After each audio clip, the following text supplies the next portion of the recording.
que, em virtude do trabalho na Assembleia, eu tenho evitado sair de São Paulo, tenho utilizado o máximo possível essas ferramentas tecnológicas, muito embora eu não seja muito boa nisso. Estávamos aqui a manhã toda, eu, Davi, mais Caio, tentando fazer essa conexão. Então, quero explicar que não estou aí porque eu tenho dado assim, muita preferência a ficar interna na LESP, cuidando da parte jurídica, analisando os PLs, tentando auxiliar os colegas com os meus conhecimentos, que eu acho que essa é a minha maior contribuição. Voltou? Voltou? Deu uma quebrada aqui. Voltou? Pronto, tá bom. Então, eu queria dizer primeiro que eu ainda não tenho a honra de conhecer Sergipe e tenho um carinho muito grande por Sergipe, mesmo não conhecendo, por ser a terra de Tobias Barretos, né? Eu sou uma apaixonada por Tobias, acredito que é um dos pensadores mais importantes no nosso país e muito pouco reconhecido, apesar de toda a colaboração acadêmica, filosófica, intelectual que ele nos deu.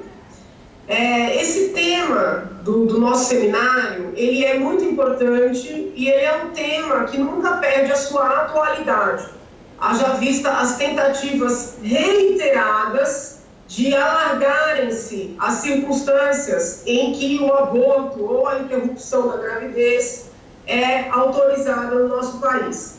Então, para ser muito honesta e transparente, deixa eu ver aqui o tempo, porque eu falo demais, para ser muito honesta e transparente com os senhores, eu preciso deixar claro que a minha abordagem não é uma abordagem de raiz religiosa, tá? Nada do que eu falo, escrevo e defendo com relação ao aborto tem a ver com posicionamentos religiosos, muito embora eu respeite e tenha até um curso e uma tese tratando da importância da liberdade religiosa e do direito que numa democracia, numa verdadeira república, os religiosos têm de participar do debate, né, do debate público. Então, o argumento religioso, ele é válido, ele é respeitável, ele é importante, porém, eu entendo que nós temos que enfrentar essa questão sob o ponto de vista jurídico, até porque prevalece no nosso país, infelizmente, né, um preconceito que é considerado politicamente correto. Que preconceito é esse? Justamente com relação aos religiosos. Então, há muitos anos que eu participo dessas discussões e é muito comum o interlocutor, né, aquela pessoa que vem debater com você, dizer assim: eu compreendo o seu ponto de vista, afinal de contas você é religioso ou você é religiosa. Eu não estou aqui discutindo religião. Então a pessoa já se coloca num patamar superior, né, a daquele que é contra a legalização do aborto, a banalização, né, da diminuição da vida. Então eu quero deixar muito claro que a abordagem é jurídica e por isso também deixar claro que eu tenho defendido todos os métodos contraceptivos, sou defensora das campanhas de prevenção, né, à gravidez, prevenção à contração de HIV, DSTs. Então, não é uma visão religiosa, tá? Ao lado disso, também acho muito importante deixar estabelecido que eu defendo a legislação vigente no país. O que diz a legislação vigente? Que a interrupção da gravidez, o aborto, é autorizado, não significa que seja algo desejável, tá? Ou obrigatório. Mas o aborto é autorizado quando a mulher engravida no estupro, tá? No âmbito de uma violência sexual, ou quando a gravidez implica riscos de morte para esta mulher. Tá? Por que eu estou dizendo isso? Porque muitas pessoas que me ladeiam nesse debate têm a pretensão de mudar a legislação para proibir qualquer tipo de interrupção da gravidez.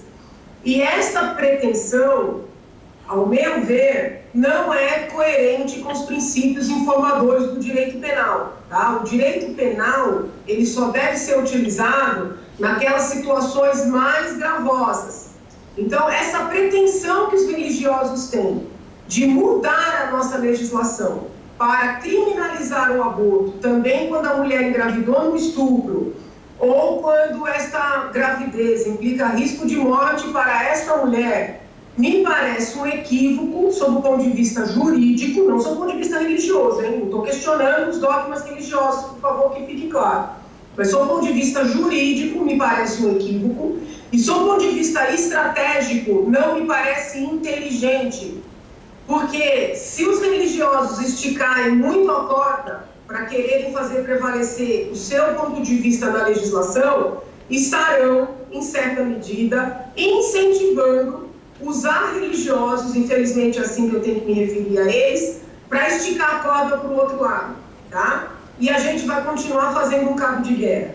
Me parece mais ponderado, mais conforme com a Constituição e com a legislação, defender o que já está posto, tá? E aí a gente consegue refrear esse ímpeto que vem crescendo de legalizar o aborto em todas as suas entre aspas, modalidades.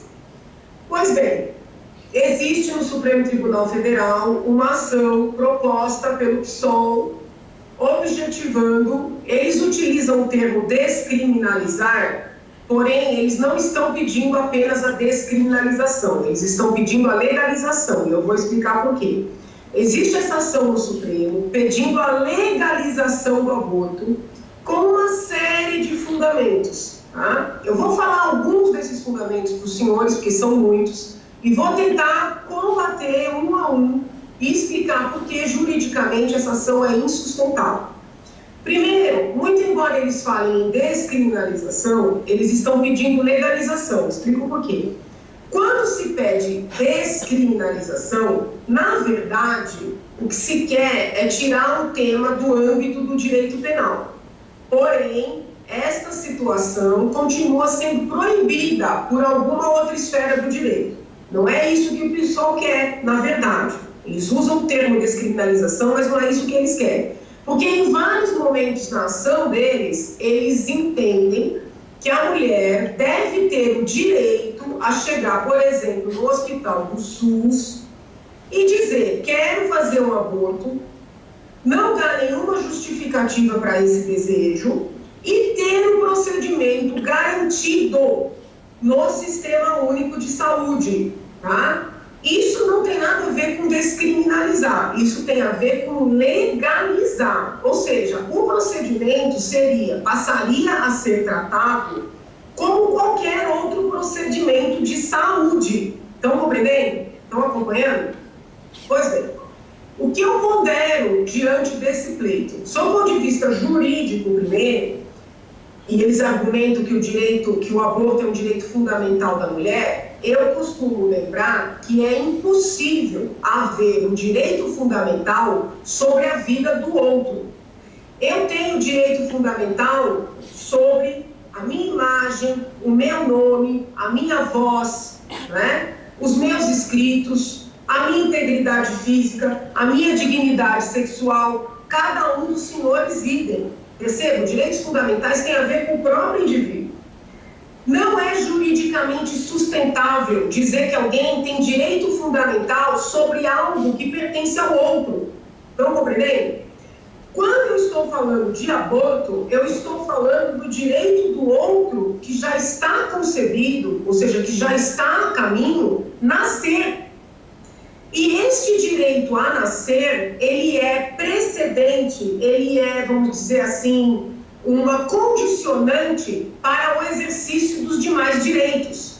Então, juridicamente, é impossível sustentar a tese de que o aborto é um direito fundamental, como pretende o PSOL. Porque eles dizem assim, se é um direito fundamental, a mulher que está grávida pode chegar no SUS, no posto, na AME, no hospital, na maternidade e dizer: quero fazer um aborto. E ninguém pode questioná-la neste tal desejo. Muito pelo contrário, o Estado tem que garantir a ela, entre aspas, esse direito, tá? Estão compreendendo ou não? Então, esse é o aspecto jurídico. Ao lado do aspecto jurídico, existe um aspecto, vamos dizer assim, social e econômico. Eu apresentei um projeto de lei na Assembleia Legislativa de São Paulo, objetivando conferir às mulheres o direito a escolher o parto cesariano. E aquelas que escolhem o parto normal, eu estou propondo no mesmo projeto de lei o direito a serem anestesiadas durante o procedimento. Por que eu estou dizendo isso para os senhores? Pode falar, doutora.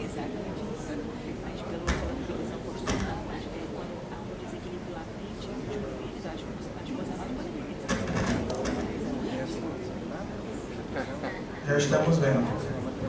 Só o Eu liguei e desliguei aqui o último. Pronto. Tranquilo. Vamos lá. Vamos lá. Tá dando para ouvir agora? Tudo ok. Vamos continuar. Eu vi o André aí. Oi, André. Oi, Jana, tudo bem? E o doutor Rafael também tá aí, né? Isso. Ele, gente boa, ótimo, que bom. Vamos lá. Então, voltando. O que está acontecendo no nosso país? A mulher grávida que vai para o hospital dar à luz não tem garantida a analgesia. Ela não tem garantida a analgesia, porque faltam profissionais. Muitas vezes essa mulher não consegue fazer o parto cesariano pela mentalidade da imposição do parto normal, mas também porque não tem anestesistas disponíveis para poder fazer a analgesia, né? E eu, por força desse PL, tenho visitado muita gente, conversado com muita gente, e eu fico muitas vezes abismada de ouvir pessoas dizendo o seguinte: nossa, a gente tem que se unir, porque a mulher que vai fazer o aborto tem que passar todo o sofrimento do aborto sem anestesia.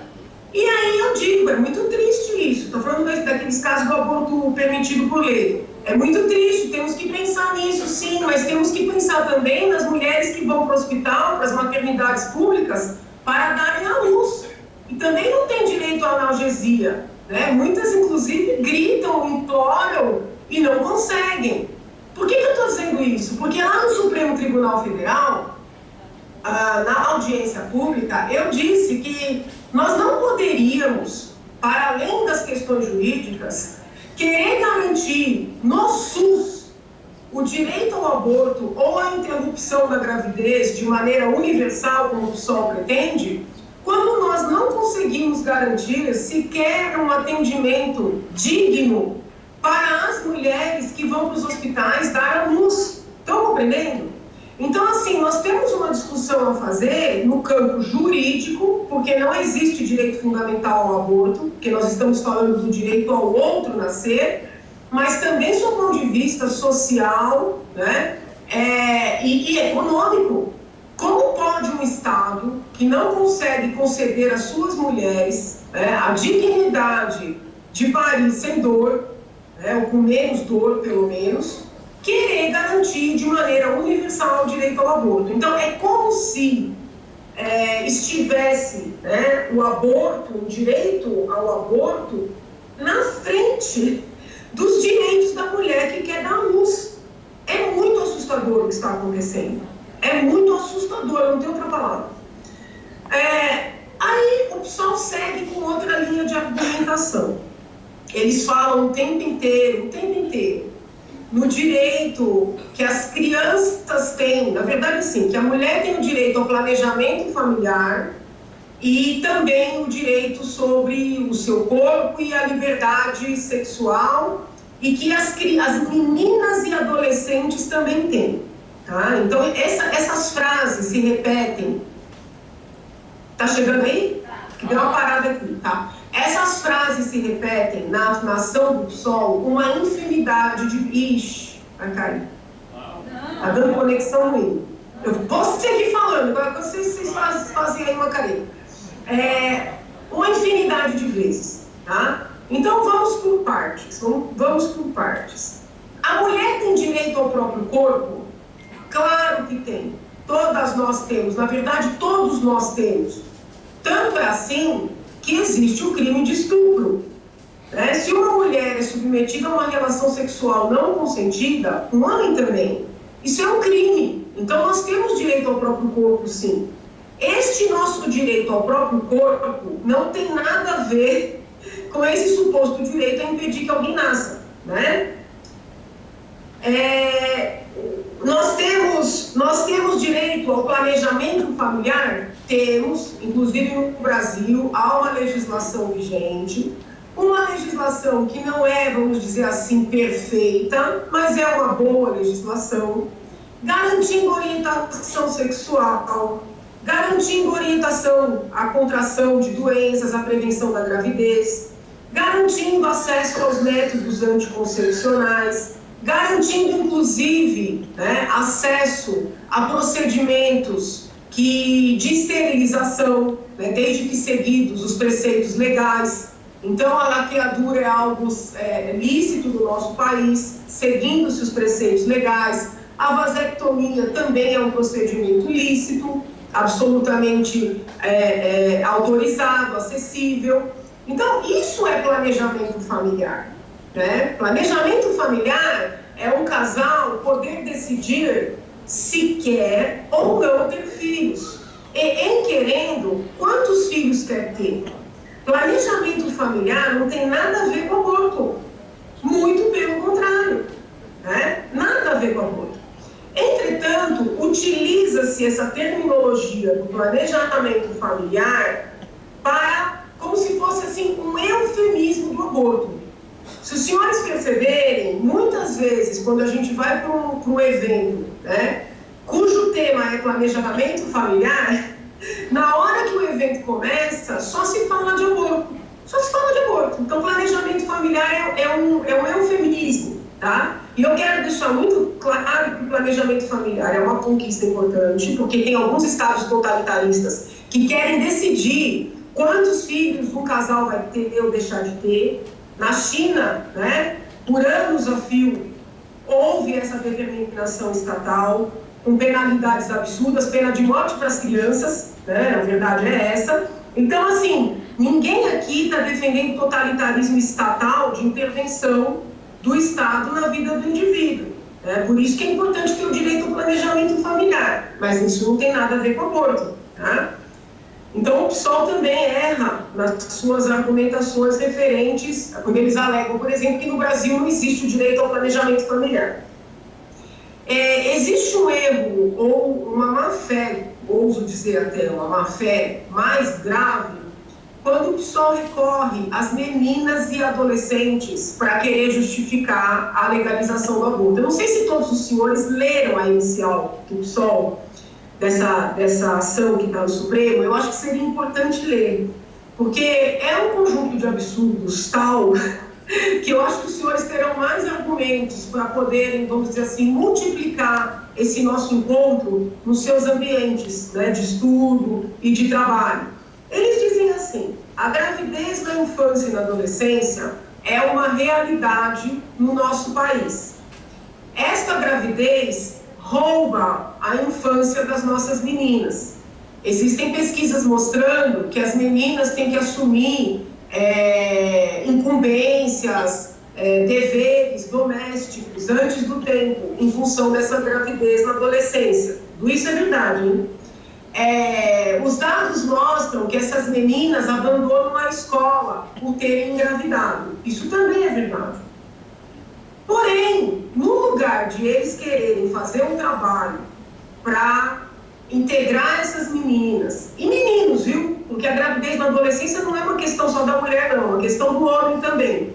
Ao invés de quererem desenvolver um trabalho preventivo com essas crianças e adolescentes, porque eles citam casos concretos de meninas grávidas aos 10 anos, tá muito tempo. Não entendi. Tá bom. No lugar de o PSOL querer desenvolver uma atividade de prevenção à gravidez na infância e na adolescência, eles querem solucionar este problema social, eu vejo como um problema assim, com o aborto. Então, no lugar de dizer o seguinte: olha, sexo não é para criança e para adolescente, sexo é para adulto.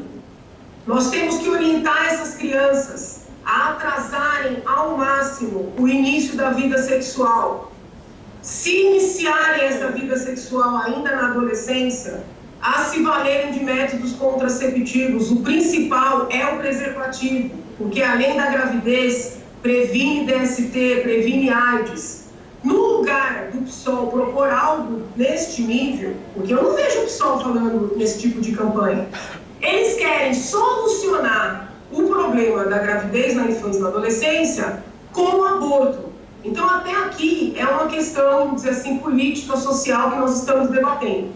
Mas tem uma fraude, uma falsidade, um subterfúgio jurídico que na inicial não se fala. Eu não sei quais dos senhores, né, doutor André, eu sei que é magistrado, se formou comigo, mas eu não sei se o procurador está aí, doutor José está aí, doutor José Roberto, não é isso? Ele está aí, não? Não, mande um abraço para ele. Eu não sei quantos colegas aí são da área do direito. E daqueles que são, quais são da área do direito penal. Os que forem da área do direito penal sabem que eu não estou mentindo. A legislação penal presume que a adolescente grávida antes dos 14 anos, ou seja, que concebeu antes dos 14 anos, a nossa legislação presume que essa adolescente foi estuprada. Se o aborto é permitido no caso de estupro, a verdade é uma só. Para uma adolescente grávida, menor de 14 anos, o aborto já é admitido na nossa legislação. Estão acompanhando? Então, o PSOL entra com uma ação pedindo a legalização total do aborto em prol das crianças e adolescentes grávidas, quando qualquer advogado minimamente conhecedor do direito penal sabe muito bem que, nestes casos, o aborto já é autorizado, tolerado, admitido. Utilizem o verbo que quiserem, né, a terminologia que quiserem, mas já é possível fazer. Então, eles pegam uma situação, universalizam essa situação para justificar o tempo deles de legalizar o aborto. Estão acompanhando daqui? Estão acompanhando? Eu pergunto a vocês, tudo isso que eu estou falando com vocês aqui, tem algum fundamento religioso? Vocês estão vislumbrando aqui um discurso religioso, por acaso? Eu imagino até que eu esteja incomodando quem tem uma formação religiosa muito mais consistente, mais sólida. Pois na universidade, nos debates, todos dos quais eu participo, eu sou tratada como uma religiosa, né, radical, e que por isso eu sou contra a legalização do aborto. Tá? É importante os senhores entenderem essa realidade para os senhores poderem argumentar. Nós temos que fazer um trabalho de multiplicação desses conceitos, desses fundamentos. Mas vamos adiante. Eu acho que foi em abril, talvez de 2017, que eu fui para Lyon participar de um congresso de direito penal médico. E dentre os muitos temas, nós falamos de aborto, tá? Podemos até voltar nesse simpósio na sequência, se der tempo, mas o ponto não é esse. Eu voltei desse simpósio um pouco chocada por perceber que os colegas da Europa, porque eu era a única professora a representar a América Latina. Havia professores representantes de vários países, mas eu era a única professora da América Latina. Então, vamos dizer assim, eu era a única subdesenvolvida, tá? Havia representantes dos Estados Unidos, do Canadá, Japão, França e assim por diante. E na Europa é meio que já, assim, aceitado, sabe? É algo muito tranquilo que a gestação de uma pessoa com síndrome de Down, uma criança, né, com síndrome de Down, não só pode, como deve ser interrompida. Então, assim, houve um debate intenso lá. Na verdade, não havia debate. Eu suscitei o debate.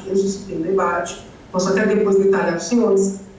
E, num determinado momento, um colega, que eu acho que era espanhol, levantou e falou assim: eu entendo a senhora ter essa posição. Vejam, uma posição contrária à obrigatoriedade, ou quase obrigatoriedade, para uma pessoa grávida de uma criança com Down interromper essa gravidez. porque os países da América Latina são muito católicos, são muito cristãos, então a explicação está aí, né? Então, essa estigmatização é algo que acontece não só no Brasil, né? Eu tentei explicar que não era nada disso, não sei se consegui, mas o ponto é o seguinte: eu voltei desse congresso e fui convidada para um evento. Tá dando aqui conexão ruim, vocês estão assistindo ainda? Sim. Tá. E fui convidada para um evento no Ministério Público de São Paulo, onde havia 6 palestrantes, tá? E eu era uma das palestrantes. Inocentemente, eu imaginei que seriam, vamos dizer assim, 3 para um lado, 3 para o outro, né? Ou 4 para um lado, 2 para o outro. Quando eu cheguei no evento, era literalmente 5-1. Os 5 palestrantes defendendo a legalização e eu defendendo a legislação vigente. Vejam que eu nem defendo proibir tudo, hein? Eu defendo a legislação vigente. Pois bem, uma das palestrantes trouxe um argumento que até aquele momento eu não tinha ouvido. Mas esse argumento aparece novamente na ação do PSOL. Não sei se os senhores estão familiarizados com ele, vou explicar agora. O argumento é o seguinte: o Brasil é signatário dos tratados internacionais que coíbem, que previnem, que condenam a tortura. O Brasil também é signatário de tratados internacionais que proíbem violência e maus tratos contra mulheres. Estão acompanhando? Olha o raciocínio da palestrante que apareceu na ação do PSOL. Ora, se o Brasil é signatário de tratados que proíbem a tortura e proíbem a violência contra a mulher, o Brasil está praticando crime contra a humanidade e desrespeitando estes mesmos tratados internacionais quando proíbe o aborto. O raciocínio segue. Obrigar uma mulher que não quer ter um bebê, que não quer seguir grávida, a manter a gestação, para esses intérpretes, para essas pessoas, implicaria torturar esta mesma mulher, tá? Então, eles pedem que o Supremo intervenha, porque o Brasil é um país torturador de mulheres. Este argumento, internacionalmente, é o mais grave de todos, e eu explico por quê. A comunidade internacional costuma dar muita importância para a voz dos juristas de um determinado país. E as denúncias internacionais são acolhidas, né, são analisadas, mas a terminologia utilizada, ela tem uma racionalidade no exterior. Quando se fala em crime contra a humanidade, o jurista do exterior, dos tribunais internacionais, ele logo pensa assassinar as pessoas em série, né? Por exemplo, a terminologia que o PSOL usa na sua petição, gravidez forçada, né? Gravidez forçada, ela tem um significado no direito internacional penal. Gravidez forçada é aquela que advém dos estupros em massa. Sabe aqueles estupros praticados em guerra, como arma de guerra, para descaracterizar um povo? Isso é gravidez forçada.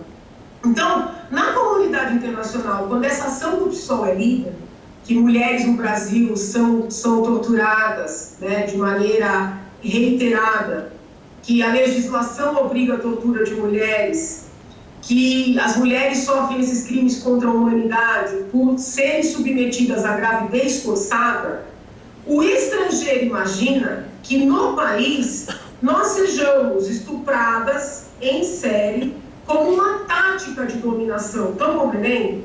Estão compreendendo? Então é muito grave o que o PSOL faz nessa petição. É muito grave, porque isso não existe, né? O que nós temos são pessoas engravidando por relações sexuais consentidas, na maior parte dos casos, não só consentidas, mas desejadas, e dessas relações sexuais, uma das possíveis consequências é a gravidez. Então, não existe gravidez forçada, porque ninguém foi obrigado a engravidar. O que você tem é uma conciliação de direitos, o direito da mulher e o direito daquela criança que está por vir, né? Então, não é gravidez forçada. ela vai ter que manter aquela gravidez para que aquela pessoa possa usufruir do seu direito de nascer e o direito inerente a estar vivo, todos os demais direitos inerentes a estar vivo. Estão compreendendo? Então, assim, juridicamente falando, eu não estou falando de religião, estou falando de direito. Juridicamente falando, a petição do PSOL é absolutamente insustentável. Ela é insustentável.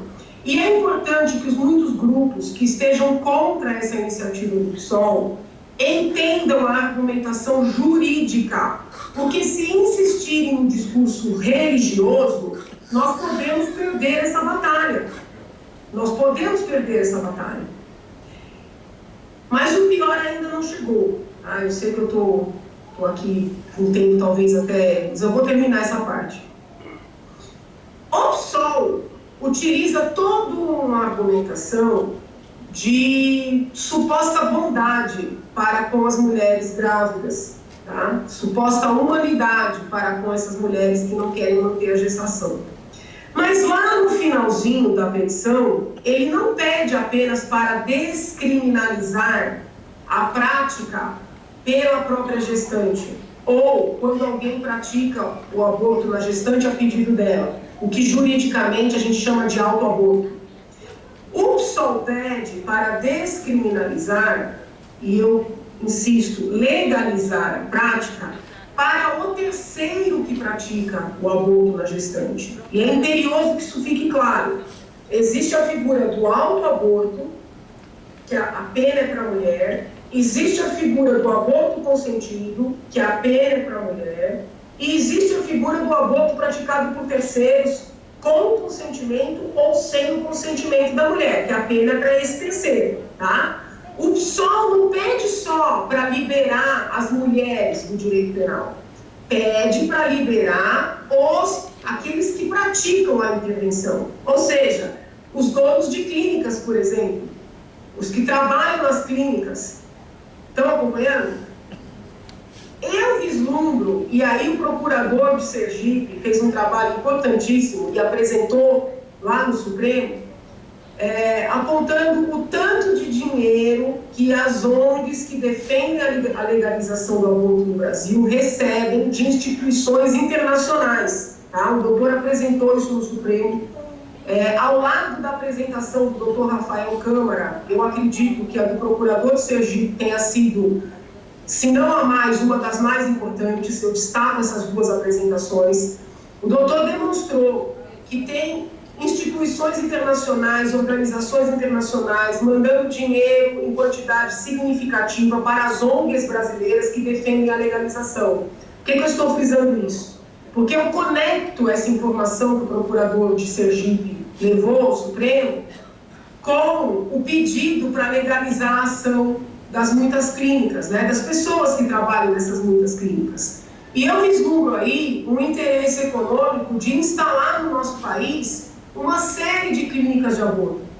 Então, por trás da argumentação supostamente humanística do PSOL, a meu ver, existe um interesse comercial, um interesse econômico que não pode ser desconsiderado.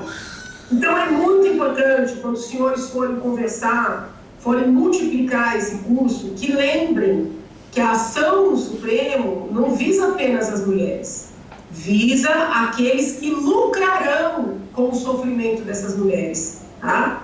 Existe um comércio em cima do sofrimento dessas mulheres. Isso é muito importante de ser dito.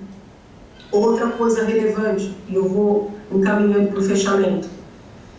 No Brasil, hoje, existem vários instrumentos jurídicos que impedem que uma mulher seja presa pela prática do aborto, tá? Uma mulher, uma gestante que praticou o aborto ou que procurou alguém para fazer o aborto nela, ela já não vai mais presa por isso, né? Pode ter um procedimento, um processo, pode, mas prisão, isso não é real.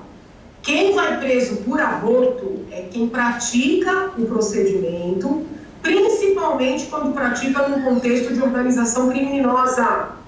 Então, houve um habeas corpus no Supremo Tribunal Federal, concedido a uma mulher que estava presa, E muita gente, por ver que a presa era uma mulher, acha que essa mulher era uma gestante, mas ela não era uma gestante, ela era uma dona de clínica, que estava presa pela prática de aborto num contexto de organização criminosa. Estão entendendo? Então é importante os senhores saberem que esse argumento de que as mulheres são encarceradas, as mulheres são acorrentadas nas prisões, isso simplesmente não existe no Brasil. Não é real.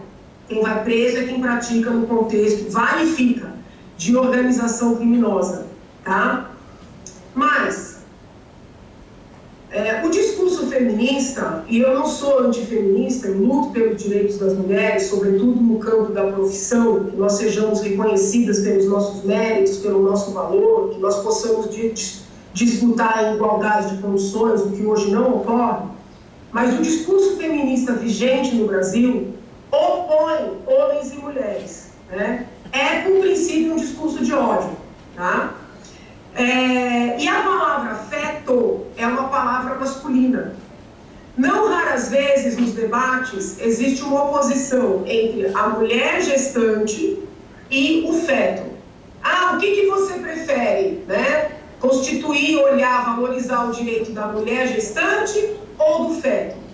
Pelo fato do feto ser uma palavra masculina, no imaginário, né, no debate, dá a entender que é uma mulher contra um homem. Mas eu gostaria de fechar essa minha participação, que muito me honra, pedindo que os senhores, em todos os eventos, todos de que participarem, relembrem o seu público que mais ou menos metade dos fetos vítimas do aborto são mulheres. Então, não é possível que as feministas digam que estão defendendo as mulheres, ou os defensores da causa abortista digam que estão defendendo mulheres, quando, na verdade, estão impedindo outras mulheres de nascer. Então, eu sim estou defendendo as mulheres, né? As mulheres que estão para nascer e as mulheres que não são orientadas, que são estimuladas a engravidar muito cedo pela imprensa, pelos meios de comunicação, pelos formadores de opinião, que incentivam o sexo irresponsável. E aqui eu não estou fazendo pregação religiosa, não estou dizendo que ninguém tem que casar virgem ou deixar de casar virgem. Não é minha competência interferir na vida privada das pessoas. Mas eu posso sim alertar que está havendo um incentivo, né, ao início da vida sexual, ainda não é mais nem na adolescência, na infância, né? Está havendo um desincentivo à prevenção para que nossas mulheres engravidem cedo e para que haja mais comércio em torno do aborto. Infelizmente é isso que está acontecendo, é um movimento cruel para com os bebês, meninos ou meninas, e para com as nossas mulheres, né, que são maltratadas e desprezadas. E digo mais, muitas vezes, nos debates, nós somos confrontadas com o seguinte argumento: ah, você fica aí defendendo que não pode legalizar aborto, mas o homem engravida e vai embora, para ele não tem nenhuma intercorrência. O erro primeiro está aí, né? Porque um homem que engravida uma mulher e não assume é um sem vergonha, tá? É um homem que não merece ser considerado como tal, porque não é necessário, vou aqui dizer, na minha concepção, você casar, você constituir um lar, mas o homem que é homem não abandona um filho ou uma filha, e não deixa a mulher numa situação de desgraça para ela ter que procurar um caminho extremo como esse. Tá? Então, vamos também chamar os homens à responsabilidade. Mas por que eu estou falando isso? Porque eles me constrangem, né? Me colocam em conflito com esse argumento, dizendo o seguinte: tem que legalizar porque os homens já abandonam. Então, primeiro, o errado é os homens abandonarem. Porém, se legalizar, pessoal, sabe o que vai acontecer? Os homens vão abandonar mais. Vai ser mais simples. Porque hoje existe, assim, no mínimo um constrangimento, um certo tabu, uma certa preocupação em torno do aborto, porque é ilegal, é crime, né? A pessoa que dá dinheiro para uma mulher abortar, ela é partícipe, ela pode ser processada criminalmente. O noivo, o namorado que acompanha na clínica pode também ser processado. Então, existe, assim, um pequeno freio. Estão compreendendo? Se a legislação ficar absolutamente solta, ou seja, olha, não, tudo bem, é um procedimento de saúde como outro qualquer, né? O SUS vai cobrir o procedimento, vocês sabem o que vai acontecer? A hora que a menina falar para o rapaz que está grávida, né, ou a moça para o homem, que muitas vezes é um homem casado, sem vergonha, né? Muitas vezes é um homem casado, sem vergonha, eu não tenho medo de falar, que obriga a moça, né, a fazer esse procedimento. Sabe o que eles vão falar? Minha filha, tem nada a ver com isso, vai lá no SUS e faz o aborto. É permitido. Então, o descompromisso destes homens, né, será muito maior. A argumentação para que eles assumam o que eles fizeram, né, será muito mais difícil. Então, eu não consigo ver em que medida a causa abortista beneficia as mulheres. Eu não consigo ver. E eu sou uma pessoa que ouve, que considera a argumentação, que reflete. Essa causa é uma causa contra as mulheres, acredito. É uma causa contra as mulheres. Né? Nós precisamos nos unir para defender o direito das outras pessoas nascerem, inclusive das mulheres. O direito das mulheres serem orientadas e falar de maneira mais clara para as nossas meninas e adolescentes que sexo é coisa para adulto. Inclusive, sob o ponto de vista do amadurecimento emocional e psicológico. Eu estou vendo que só tem gente grande aí, eu posso falar. Os muitos suicídios, eu sei que a ministra Damares esteve aí, eu já falei pessoalmente com ela sobre isso. Muitos os suicídios de jovens, rapazes, adolescentes, se dá por um envolvimento emocional. A gente sempre olha o outro lado, né? A menina tenta desmanchar e o menino comete algum tipo de violência. Mas também tem o caso da menina abandonar, o rapazinho muito jovem se envolveu e esse rapazinho não aguentar e dar cabo da própria vida. Eu conheço vários casos. Então, sexo não é para criança nem para adolescente, é para adulto. A gente tem que voltar a fazer esse discurso. Porque hoje em dia, os educadores, até os pais, né, os formadores de opinião falam o quê? Eles começam a transar cedo.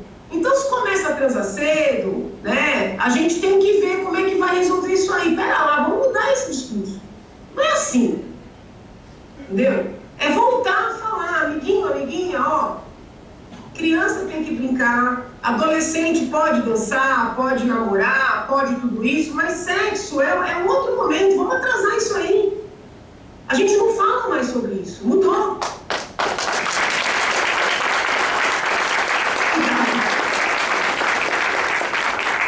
Obrigada. Então, o que tem me preocupado muito é o discurso de incentivo.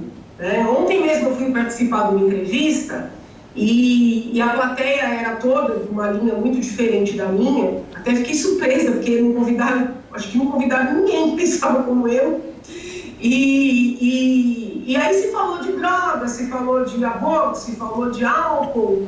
E as pessoas tentam sempre colar na gente, né, aquela pecha de moralista, de alguém que quer intervir na vida do outro.